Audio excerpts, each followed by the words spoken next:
Students जो students CSR examination की preparation कर रहे हैं या केमिकल साइंस में जो केमिकल साइंस में प्रिपरेशन करना चाहते हैं सीएसआर एग्जामिनेशन की, उसके लिए मैंने सीएसआर एग्जामिनेशन का जो कम्प्लीटली सिलेबस है इनऑर्गेनिक, ऑर्गेनिक, फिजिकल, केमिस्ट्री का और जनरल एप्टीट्यूड, वो सारी स्टडी मैं अपने यूट्यूब चैनल पर मैं कराऊंगा।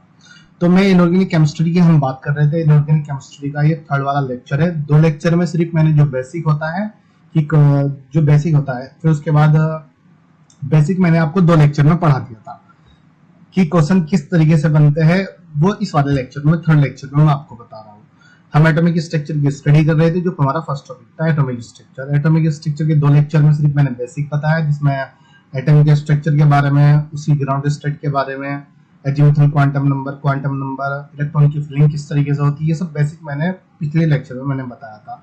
तो ये वाला जो क्वेश्चन था ये भी मैंने पिछले वाले लेक्चर में इसको भी मैंने सोल्व करा दिया था। इसको किस तरीके से सोल्व करते हैं इस वाले क्वेश्चन को। तो हम बात करते हैं अब नेक्स्ट वाले क्वेश्चन की बात करते हैं। ये डायरेक्ट में क्वेश्चन दिखा रहा है, ये वाला समझ में नहीं आएगा आपकी। इससे पहले के दो लेक्चर है, पहले वो देखिए, उनको अच्छे से समझिए। याद करने के बाद, उनको समझने के बाद कि क्वेश्चन किस तरीके से सोल्व होते हैं, फिर उसके बाद डायरेक्ट क्वेश्चन पा जाइए। सबसे पहले क्वेश्चन आता है जो सीएसआर एग्जामिनेशन में पूछा जाता है। यह क्वेश्चन जो एटॉमिक स्ट्रक्चर जो होता है उसमें जो क्वेश्चंस बनते हैं, which of the following set of quantum number is correct for an electron in 4f orbital। उसने कहा जो 4f ऑर्बिटल है उसके लिए quantum set of quantum number बताइए, क्वांटम नंबर का सेट बताइए जो करेक्ट हो। क्वांटम नंबर का सेट हमने पता था, प्रिंसिपल क्वांटम नंबर क्या होता है। Principal quantum number is a set of quantum number, जिसमें 4 टाइप के क्वांटम नंबर होते हैं। सबसे पहले प्रिंसिपल क्वांटम नंबर एन से डिनोट किया जाता है, एजीमुथल क्वांटम नंबर एल से डिनोट किया जाता है, मैग्नेटिक क्वांटम नंबर एम से डिनोट किया जाता है, स्पिन क्वांटम नंबर को एस से डिनोट किया जाता है। तो 4f के लिए बताइए एन की प्रिंसिपल क्वांटम नंबर क्या होगा, n = 4 होगा। f के लिए क्या होगा, एजीमुथल क्वांटम नंबर f के लिए 3 होगा। मैग्नेटिक क्वांटम नंबर बताइए। f जो होता है, f का हमें मैग्नेटिक क्वांटम नंबर पता था, कितनी जो ओरिएंटेशन दिखाता है वो +1 +2 +3 तक ओरिएंटेशन दिखाता है। 7 ओरिएंटेशन होती है, लेकिन जब हम मैग्नेटिक क्वांटम नंबर की अगर हम बात करते हैं, +1 +2 +3 दिखाता है, जब -1 -2 -3 तक दिखाता है, 3 तक वो दिखाता है जो मैग्नेटिक क्वांटम नंबर होता है। जो स्पिन क्वांटम नंबर होता है, यहाँ पे 4f2 4f3 4f4 देता है, तो हमें स्पिन क्वांटम नंबर का पता चल जाता है स्पिन क्वांटम नंबर क्या होता है। अब यहाँ पे देखते हैं n = 4 कहाँ पे, n = 4 3 में दिया है, तो n = 3 तो हो ही नहीं सकता, d तो। अब l = 3 देखिए किस में दिया गया है, l = 3 इसमें दिया गया है, l = 3 इसमें गया है, तो b भी गलत है, d भी गलत है। अब इन दोनों में से एक है, m = 1 या m = 4। n की वैल्यू 4f में 4 नहीं आती है, क्यों नहीं आती है? 4 पॉसिबल ही नहीं है, क्योंकि जब हम 7 ऑर्बिटल बनाते हैं तो बीच वाला 0 होता है, उसके बाद -1 -2 -3 चलता है, +1 +2 +3 चल जाता है, +1 +2 +3 चल जाता है। तो +1 हो सकती है, 2 भी हो सकती थी, 3 भी हो सकती थी, लेकिन 4 नहीं हो सकती है इनकी वैल्यू। तो सी करेक्ट होगा उसके, क्योंकि ये वाला भी गलत है, ये वाला भी गलत है, ए भी गलत हो गया, सी कौन सा है, सी करेक्ट है। s = 1/2। पहला क्वेश्चन क्या हुआ, पहला क्वेश्चन ये हुआ जिसका आंसर क्या हुआ, सी हुआ। इसको पढ़ने के लिए पहले दो लेक्चर देखिए, तब आप क्वेश्चन को सोल्व कर सकते हो, ना क्वेश्चन सोल्व नहीं कर पाओगे। यहाँ पे दूसरा क्वेश्चन पूछा गया, the maximum value of L for an electron in 4th energy level. उसने कहा कि the maximum value of L for an electron, maximum L की जो मैक्सिमम वैल्यू होती है वो बता दीजिए। 4 एनर्जी लेवल होता है, 4th energy level. 4th energy level की अगर हम बात करें, जो 4th एनर्जी लेवल होता है, जैसे हीलियम होगा, हीलियम 1p हो गया, हीलियम क्या हो गया, 1 हो गया। 4th energy level carbon, silicon, germanium. The maximum value of L for an electron in 4 energy level. 4 energy level का सॉल्यूशन था मेरे पास। 1 = 2 4 इलेक्ट्रॉन, N = 4। हाँ 4th energy level. 4 energy level की बात करें, n = 4 होगा। 4 होगा तो n-1 करने पर जो l की वैल्यू आ जाएगी 3। एक करेक्ट आंसर जो होगा n, एक करेक्ट आंसर जो होगा ए होगा। ए कैसे होगा, देखिए the maximum value of l, l की मैक्सिमम वैल्यू ऑफ क्या होगी, an electron in 4th energy level. Fourth energy level है, फोर्थ एनर्जी लेवल का बता रहा है क्वांटम नंबर n है, जिसमें एनर्जी लेवल क्या है 4 है। एनर्जी लेवल जब 4 है तो n इज इक्वल टू 1 होगा, तो n अब जो एजीमुथल क्वांटम नंबर जो होता है n-1 से कैलकुलेट किया जाता है, जो मैंने दो लेक्चर में पिछले लेक्चर में मैंने आपको बताया। n-1 फोर्थ -1 करने पर इज इक्वल टू 3, l की वैल्यू 3 होगी, तो ए करेक्ट आंसर होगा। ए क्या होगा इसमें करेक्ट आंसर कौन सा आ जाएगा, क्योंकि l की वैल्यू पूछ रहा है फोर्थ एनर्जी लेवल के लिए। फोर्थ एनर्जी लेवल उसमें n क्वांटम नंबर दिखा दिया उसने, जैसे s p sorry k l m n, k shell हो गया first energy level, k l second, m third, n fourth energy level. तो n की वैल्यू क्या होती है 4 होगी, n के लिए क्या आती है n इज इक्वल टू 4 आता है, 4 आता है, 4-1 करने पर एजीमुथल क्वांटम नंबर तुम्हें मिल जाता है, तो n की वैल्यू तुम ए करेक्ट आंसर होगा। ए कौन सा होगा, करेक्ट आंसर ए आ जाएगा इसमें। If an electron has spin quantum number +1/2 and magnetic quantum number of -1 it can not be. उसने कहा थी मान लीजिए एक इलेक्ट्रॉन है जिसके पास स्पिन क्वांटम नंबर +1/2 आता है। स्पिन क्वांटम नंबर तो +1/2 आ रहा है, नहीं, एक इलेक्ट्रॉन है जिसके पास स्पिन क्वांटम नंबर +1/2 और magnetic quantum number -1/2 can not be. कि ऐसा इलेक्ट्रॉन बताइए, ऐसा ऑर्बिटल इलेक्ट्रॉन बता दीजिए जिसका स्पिन क्वांटम नंबर +1/2 और मैग्नेटिक क्वांटम नंबर -1 नहीं हो सकता है। -1 किसका नहीं हो सकता, सिर्फ s का मैग्नेटिक क्वांटम नंबर -1 नहीं हो सकता है, क्योंकि उसका 0 होता है। s का क्या होता है 0 होता है, क्योंकि s तो एक ही ऑर्बिटल प्रेजेंट होता है, और जिसमें अगर दो इलेक्ट्रॉन तो मैग्नेटिक मोमेंट 0 आ जाता है, लेकिन मैग्नेटिक क्वांटम नंबर सिर्फ 0 आता है। तो इसलिए if an electron has spin quantum number of +1/2 and magnetic quantum number of -1 it cannot be। कि ऐसा इलेक्ट्रॉन बता दीजिए जिसका स्पिन क्वांटम नंबर +1/2 या मैग्नेटिक क्वांटम नंबर -1 नहीं हो सकता है। s का नहीं हो सकता है, s का -1 कभी भी नहीं हो सकता, क्योंकि s एक ही ऑर्बिटल है, उसका सिर्फ 0 ही आता है। p में -1 हो सकता है, क्योंकि +1 -1 p तीनों ऑर्बिटल होते हैं, px py pz। यहाँ पर फिर तीसरा क्वेश्चन पूछा जाता है the maximum number of electron in any principal shell is given by the maximum number of electron in any principal shell. अब प्रिंसिपल सेल जो होता है, मैंने बताया ना प्रिंसिपल सेल होती है, प्रिंसिपल सेल जो प्रिंसिपल क्वांटम नंबर क्या होता है, किसी भी ऑर्बिटल के सेल के बारे में हमें वो इलेक्ट्रॉन के एड्रेस के बारे में बताता है, इलेक्ट्रॉन कौन सी सेल में प्रेजेंट होता है, जिसको हम प्रिंसिपल सेल कहते हैं। वो कह रहा है कि maximum number of electron in any principal shell is given by, किसके द्वारा हम कैलकुलेट करते हैं, किसके द्वारा दिया जाता है कि प्रिंसिपल सेल में कितने इलेक्ट्रॉन प्रेजेंट होते हैं, n स्क्वायर के द्वारा, 2n+1 स्क्वायर के द्वारा, 2n के द्वारा या 2n स्क्वायर के द्वारा। मैंने शुरू में बताया था जब principal quantum number address of electron की इंफॉर्मेशन देता है। अब प्रिंसिपल जो क्वांटम नंबर होता है वो सेल के बारे में बताता है कि इलेक्ट्रॉन कौन सी सेल में present, k shell, m shell, n shell. फिर उसके बाद उस सेल में कितने मैक्सिमम नंबर इलेक्ट्रॉन होते हैं उसको कैलकुलेट करने के लिए एक फॉर्मूला दिया जाता है 2n स्क्वायर। तो सी राइट आंसर होगा इसमें। कौन सा राइट आंसर होगा, सी राइट आंसर होगा। फोर्थ क्वेश्चन आता है how many electron are present in all subshell fulfilled with n+1 is equal to 4, n+ is equal to 5, sorry। How many electrons are present in all sub cell fulfilled with n+l is equal to 5। उसने कहा कि सब cell में जब सब cell full fit होती है उसमें कितने इलेक्ट्रॉन प्रेजेंट होते हैं। यदि n+l is equal to 5 हो, n की वैल्यू और l की वैल्यू इस तरीके से है जिसका टोटल निकले तो 5 निकले, ओवरऑल कितना है 5 है। मान लीजिए 5s n की वैल्यू 5, l की वैल्यू 0, जब भी 5 आ सकता है। p मान लीजिए n is equal to 4p n is equal to 4 plus 1, p की वैल्यू 1 आती है तो is equal to 5 आ सकता है। इसी प्रकार d भी ले सकते हो आप, d n is equal to 3, n is sorry 3d भी ले सकते हैं, n is equal to 3 आ जाएगा। d का एंगुलर मोमेंटम क्वांटम नंबर 2 होता है, 3 + 2 is equal to 5। इसी प्रकार जो f होता है, f के लिए 3 आता है, 2f n is equal to 2 plus 3 is equal to 5। 5 आ सकता है, लेकिन जो एफ एग्जिस्टेंस नहीं करते, एफ जो होते हैं एफ एग्जिस्टेंस नहीं करते हैं, सिर्फ एसपीडी को देखा जाता है कि एसपीडी में कितने इलेक्ट्रॉन प्रेजेंट होता है।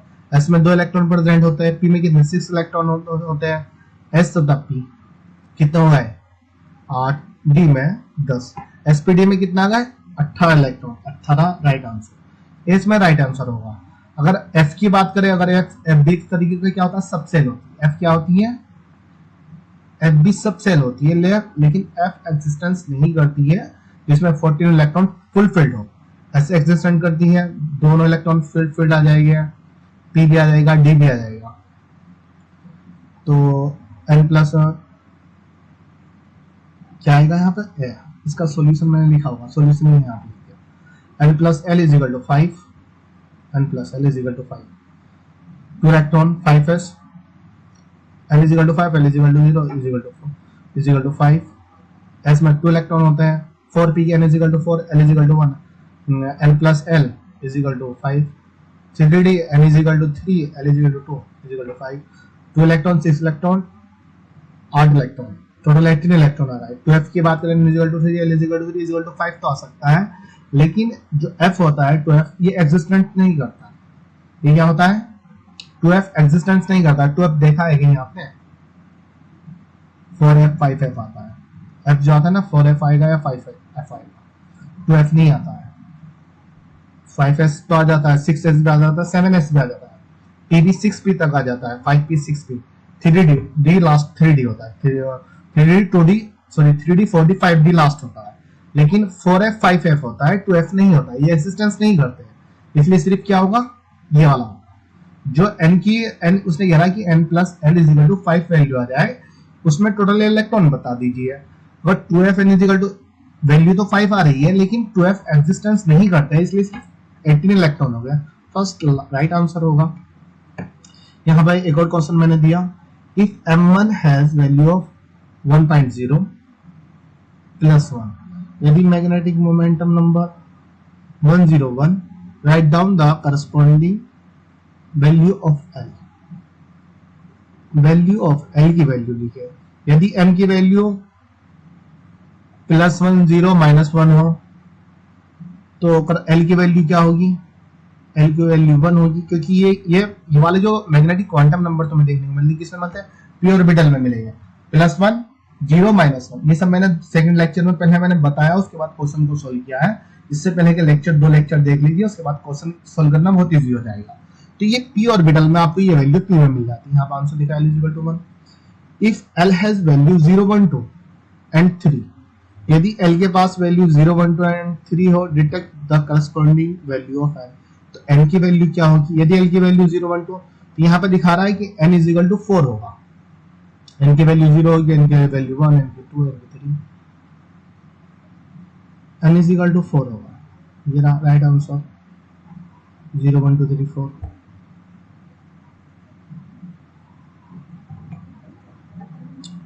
यहाँ पर ये क्या है, if n is equal to 1 what, ये नेक्स्ट क्वेश्चन आया, if n is equal to 1 what are the allowed value of l and m।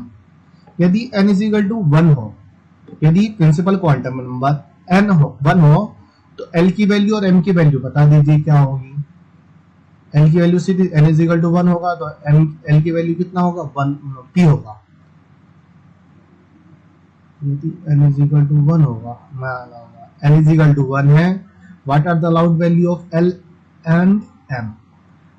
Azimuthal quantum number क्या होगा, मैग्नेटिक क्वांटम नंबर क्या होगा, m क्या पूछ रहा है मैग्नेटिक क्वांटम नंबर, l क्या पूछा एंगुलर क्वांटम नंबर। अब n इज इक्वल टू 1 है, ये प्रिंसिपल क्वांटम नंबर है। अब l को कैलकुलेट करने के लिए मैंने एक फॉर्मूला बताया था, क्या फॉर्मूला बताया था, 2n-1, जो भी n की वैल्यू है उसमें से -1 कर दीजिए। 1 में से 1 करने पर क्या जाता है 0, 0 के लिए क्या आता है s सबसेल आती है।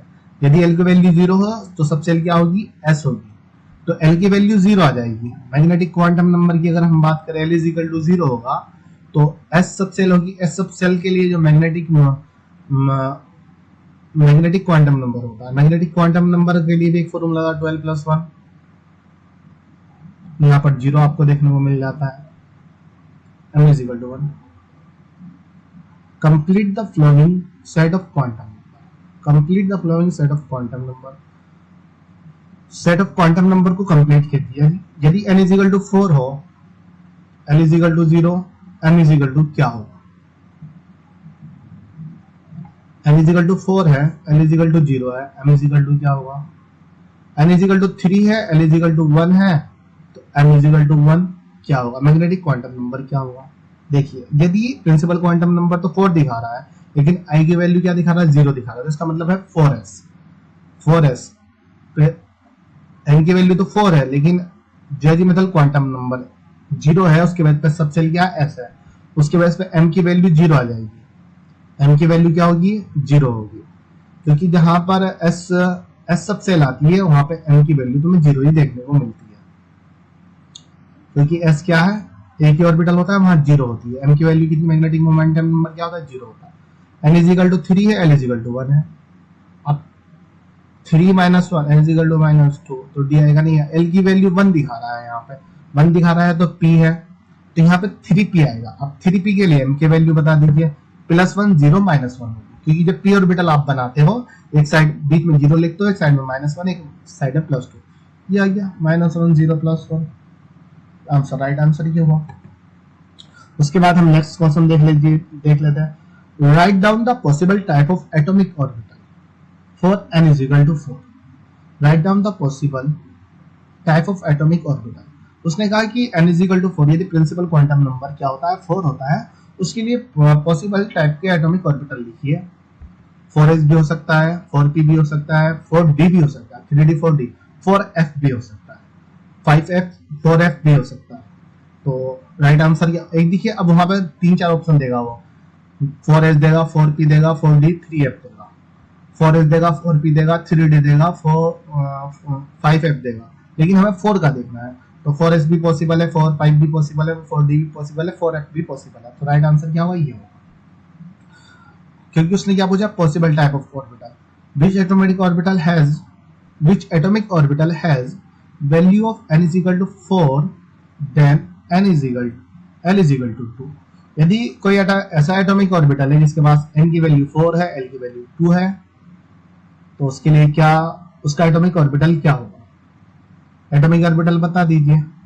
n is equal to 4 quantum number हुआ, l is equal to 2, यदि एलिमेंटल क्वांटम नंबर की वैल्यू 2 होती है, 2 के लिए क्या आता है, d आता है, p के लिए 1 आता है, 2 के लिए d आता है, तो 4d राइट आंसर होगा। इसी प्रकार से कुछ क्वेश्चन ये दिया गया, ये वाला question, give the 3 quantum number that describe a 2s atomic orbital, give the 3 quantum number, 3 quantum number दे दीजिए जो 2s एटॉमिक ऑर्बिटल को क्या करे, डिस्क्राइब करते हैं। Give the 3 quantum number, principal quantum number क्या होता है, क्वांटम नंबर क्या होता है, principal quantum number, principal quantum number का एक सेट होता है जिसमें 4 टाइप के क्वांटम नंबर आ जाते हैं। क्वांटम नंबर का एक सेट होता है, क्वांटम नंबर एक प्रिंसिपल क्वांटम नंबर का सेट होता है जिसमें 4 टाइप के क्वांटम नंबर होते हैं, principal quantum number, azimuthal quantum number, angular momentum quantum number और स्पिन क्वांटम नंबर। उसने कहा कि give 3 quantum number that describe the 2s atomic orbital, 3 quantum number दीजिए जो 2s ऑर्बिटल को डिस्क्राइब कर दे। अब n is equal to 2, s के लिए एजिमुथल क्वांटम नंबर कितना हो गया, s is equal to 0, l की वैल्यू 0 आ गई, मैग्नेटिक क्वांटम नंबर भी 0 आ गया क्योंकि सिर्फ एक ही ऑर्बिटल प्रेजेंट होता है। स्पिन क्वांटम नंबर, स्पिन यहाँ पे इलेक्ट्रॉन की फ्लिंग दिखा नहीं रही, अगर स्पिन इलेक्ट्रॉन की फ्लिंग दिखा देता हूँ, स्पिन क्वांटम नंबर 4th वाला क्वांटम नंबर भी दे देते हैं, यदि 2s2 होता तो फिर इसमें स्पिन क्वांटम नंबर ही हम दिखाते थे कि स्पिन क्वांटम नंबर क्या होगा, स्पिन क्वांटम नंबर क्या होगा। तो यहाँ पे 3 क्वांटम नंबर का उसने बोला, तो 3 क्वांटम नंबर, सबसे पहले हम प्रिंसिपल क्वांटम नंबर को डिफाइन कर लीजिए, फिर एजिमुथल क्वांटम नंबर को, फिर मैग्नेटिक क्वांटम नंबर को। स्पिन क्वांटम नंबर दिया नहीं है तो आइडेंटिफाई नहीं हो सकता। Which quantum number distinguish the 3s 5s atomic orbital, वे क्वांटम नंबर बताइए जो 3s and 5s atomic orbital को डिस्टिंग्विश कर सके, डिस्टिंग्विश कर सके। 3s and the quantum number n, 3s 5s को कौन आइडेंटिफाई कर सकता है, कौन डिफाइन कर सकता है, सिर्फ n। ये principal quantum number n is equal to 3 n is equal to 5, azimuthal quantum number तो 0 आ जाएगा।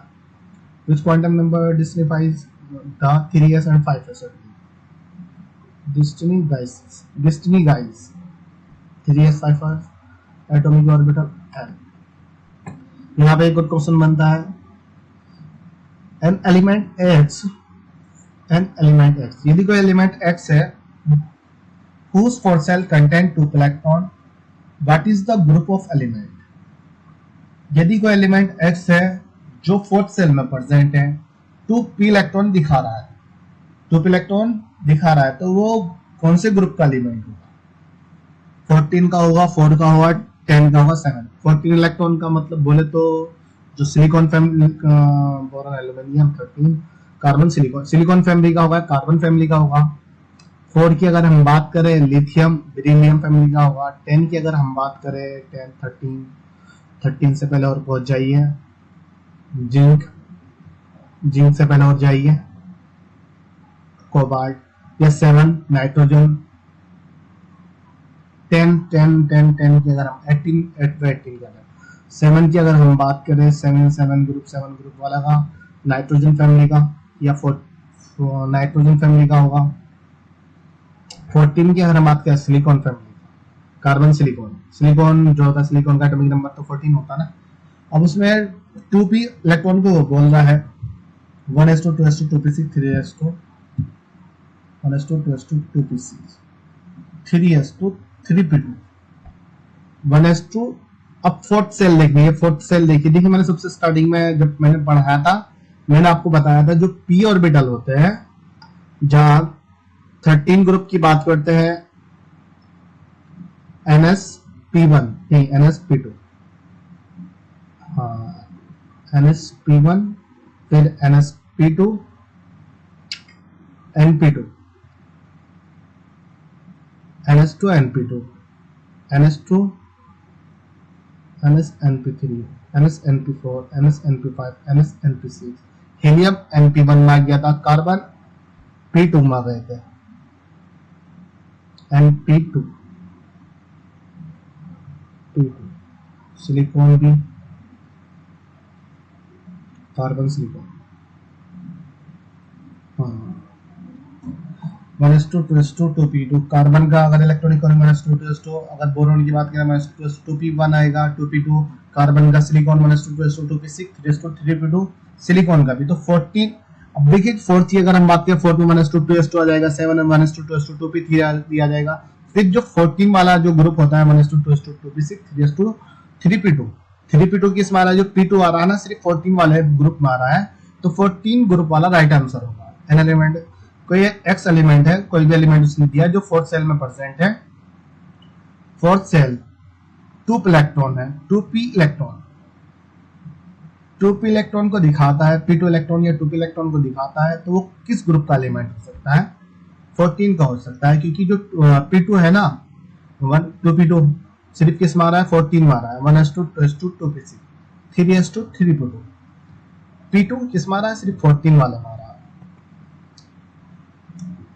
ये रहा 4s2 4p2। Germanium, silicon germanium, carbon में भी दिख रहा है 1s2 2s2 2p2, वही सिलिकॉन में भी दिख रहा है 1s2 2s2 2p6 3s2 3p2। Germanium में भी 4s2 4p2 दिखेगा, क्योंकि फोर्थ सेल है। जर्मेनियम कौन सी सेल में प्रेजेंट होगा? फोर्थ सेल में होगा। हीलियम 1p में होगा, कार्बन 2 में होगा, सिलिकॉन 3rd में होगा, जर्मेनियम 4th सेल में प्रेजेंट होता है। तो फोर्थ सेल की वो बात कर रहा है कि ऐसा एक्स एलिमेंट बता दीजिए जो फोर्थ सेल में प्रेजेंट है, 2p इलेक्ट्रॉन को दिखाता है, वो किस ग्रुप में प्रेजेंट होगा? जर्मेनियम 14 में होगा। The correct quantum number of 4 unpaired electron of chlorine atom.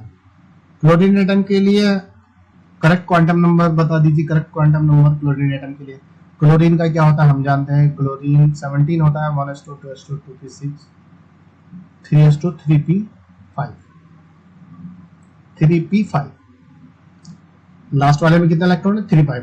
पहले क्लोरीन लिखिए, क्लोरीन यहाँ पे quantum number of unpaired electron for chlorine atom. Chlorine atom लिखिए, क्लोरीन एटम का इलेक्ट्रॉनिक कॉन्फ़िगरेशन लिखिए 1s2 2s2 2p6 3। तो इसी प्रकार वो आयरन भी दे सकता है, क्लोरीन या फ्लोरीन ब्रोमीन आयोडीन कुछ भी दे सकता है, एज इट इज कोई सा भी एलिमेंट दे सकता है। फिर आपसे correct set of quantum number का करेक्ट सेट पूछ सकता है कि correct set quantum number set बता दीजिए, प्रिंसिपल क्वांटम नंबर, उसमें azimuthal quantum number, spin quantum number और मैग्नेटिक क्वांटम नंबर आप हमें बताइए।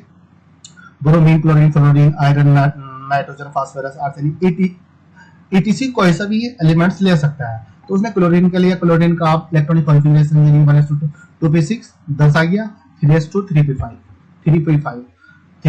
बोले तो p ऑर्बिटल है, 5 इलेक्ट्रॉन की फिलिंग करिए, n is equal to 3, number of n is equal to 3, तो प्रिंसिपल क्वांटम नंबर है वो कितना है, 3 है, इलेक्ट्रॉन की फिलिंग 5 है, यहाँ पे 0 -1 प्लस 1 है। जब उसको माइनस प्लस करने पर 3 प्लस प्लस में आएंगे, 2 माइनस कर 2 कितना किस में जाएंगे, 2 माइनस में चले जाएंगे, क्योंकि जो एंटी क्लॉकवाइज होता है, जो क्लॉकवाइज होता है +1/2 होता है, जो एंटी क्लॉकवाइज होता है वो -1/2 होता है। जब उसका स्पिन क्वांटम नंबर की बात करते हैं, p के लिए एजिमुथल क्वांटम नंबर 1 होगा, एंगुलर क्वांटम नंबर कितना होगा, एंगुलर क्वांटम नंबर 3 होगा, 3 देखिए किसमें, 3 2 में है। अब 3p की बात है तो एजिमुथल क्वांटम नंबर 1 देख लीजिए, सिर्फ इसमें आ रहा है 1 और किसी में 1 ही नहीं आ रहा है, 3 1, राइट आंसर सी होगा। आगे का भी कैलकुलेट कर लेते हैं। स्पिन क्वांटम नंबर की बात करें, सिर्फ 1 देखने को हमें स्पिन क्वांटम नंबर मिल जाता है, 1 स्पिन क्वांटम नंबर होगा। मैग्नेटिक क्वांटम नंबर की बात करें, मैग्नेटिक क्वांटम नंबर कितना होगा, 0 0 प्लस -1 प्लस 1 -1 0। तो ये है इसका मैग्नेटिक क्वांटम नंबर का राइट आंसर, सी राइट आंसर इसमें देखने को हमें मिल जाता है। इसको देखने के लिए 2 लेक्चर पहले देखने पड़ेंगे, तभी ये क्वेश्चन सोल्व हो सकते हैं, वरना क्वेश्चन सोल्व नहीं होगा। The correct set of quantum number of for तो मैंने यहाँ पर उसका सॉल्यूशन दिखा दिया, chlorine 1s2 2s2 3s2 n is equal to 1, m is equal to magnetic quantum number हो गया +1 -1 0, ये रहा स्पिन क्वांटम +1/2। तो राइट आंसर क्या आ गया, C right answer. The orbital with 2 radial and 2 angular, the orbital बताइए जिसमें 2 रेडियल नोड हो और 2 ही एंगुलर नोड हो। एंगुलर नोड का मैंने बताया था ना, क्या होगा, एल की वैल्यू के बराबर ही एंगुलर नोड होता है। ये तो पता चल गया हमें। डी की एजिमुथल क्वांटम नंबर, डी का जो होता है, डी का एजिमुथल क्वांटम नंबर 2 होता है, और उसमें 2 रेडियल नोड हमें निकालना है। 2 रेडियल नोड को निकालने का फॉर्मूला मैंने लेक्चर में बताया, पिछले लेक्चर में बताया था, l -1, l में +1 करने पर n से माइनस कर दीजिए, तो एल की वैल्यू हमें पता चली, एल की वैल्यू 2 है, 2 में +1 करने पर 3 होगा, 3 में से n की वैल्यू इस तरीके से माइनस करिए जो 2 रेडियल नोड आ जाए, तो 5 में से माइनस कर दीजिए उसको, 3 - 5 = 2। तो 5D राइट आंसर होगा। 5D राइट आंसर किस तरीके से आप जानते हो ना, जो मैंने फॉर्मूला बताया था, रेडियल नोड को कैलकुलेट करने के लिए l - 1 या n - l + 1, तो d की वैल्यू 2, 3 में से 5 माइनस करने पर 2 रेडियल नोड, एंगुलर नोड जो d की वैल्यू होती है वो एंगुलर नोड होते हैं। तो ये यहाँ पर हमारा कंप्लीट हो जाता है। ये मैं 3-4 आगे बता दूंगा, तो ये हमारा यहाँ पर कंप्लीट करते हैं।